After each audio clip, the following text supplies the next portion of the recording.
Today we're making grilled chicken in a yogurt marinade. It's tender, it's caramelized, and it's packed with flavor.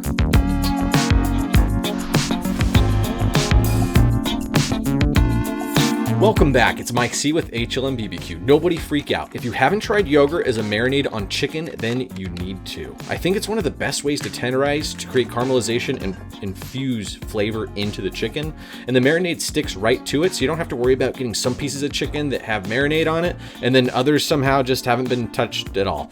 Anyways, slop 2 cups of plain yogurt in a non-reactive bowl, like a glass bowl would work. Then grab half an onion, and you want to give this a pretty fine mince as it's going in the marinade, and we want to evenly coat the chicken. Now, I've seen a ton of cooking videos where they cut an onion like this, they make very thin slices, and then they kind of cut it at an angle going down. And bottom line is it creates a good mince. I think if you took a little more time than I did on the pre-cut, you wouldn't be chopping it like this. But anyways, next let's move on to the ginger. Grab a 1 to 2 inch knob of ginger depending on your preference, and you can peel the skin off with the back of a spoon. And you're gonna give this a fine mince similar to what we did with the onion.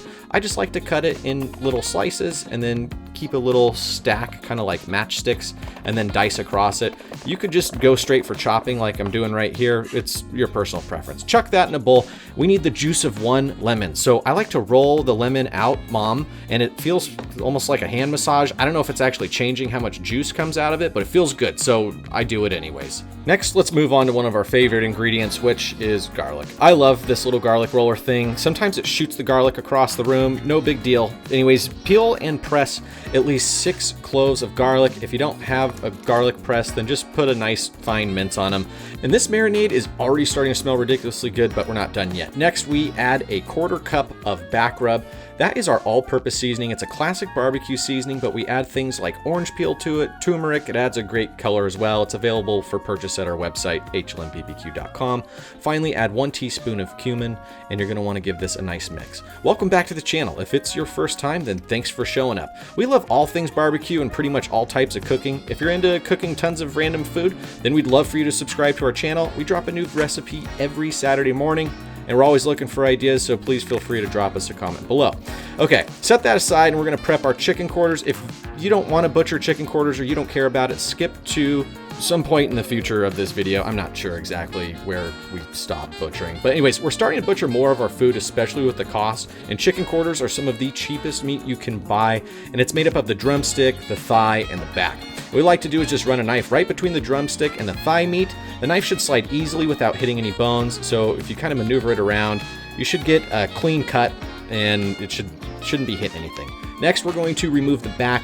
Pop the thigh bone through the underside of the thigh. That's going to create a guide for your knife.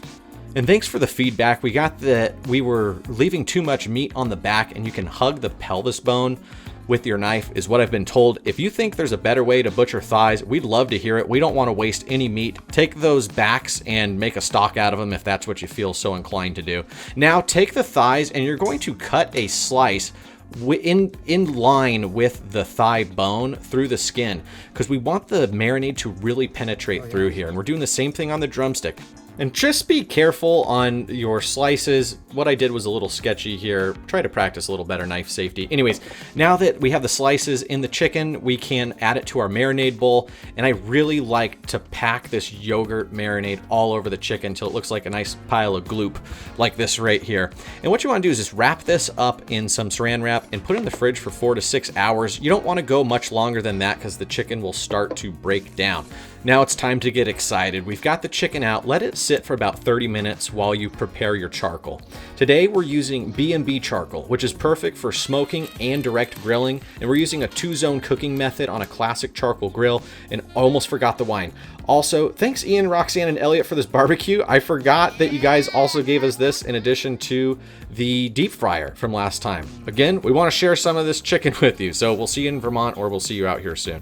So layer your chicken on the direct heat side of the grill, and we want to monitor this every 4 minutes or so. And you'll see that there's a lot of steam coming out of the grill from the chicken, and we want to keep these chicken pieces rotating so that it doesn't burn. This will caramelize like no other chicken you've ever had, and while this chicken is grilling, the smell is wafting down the street. The garlic and ginger and onion smell so good, and it's sweet, it's aromatic, it starts to char up, And here you can see the 2-zone cooking method. So right here, we've got everything on direct heat. And once it's, for us, for instance, it was getting a little bit too charred, we moved it to the indirect side and grilled us up a little bit of zucchini. Get your chicken up to 165 degrees internal temp and set that aside. Now, last week we made a sweet heat chili crunch and the flavor is through the roof. It's replaced the hot sauce in our house. It is ridiculously good. We're adding this to our chicken just to enhance that flavor even more, but you don't need it. You can eat the chicken exactly as is. Though it's kind of ugly looking, it's got these little burnt pieces on it. That is all flavor and it is all good and it is so juicy and so tender. And that chili crunch that we added on there is hot.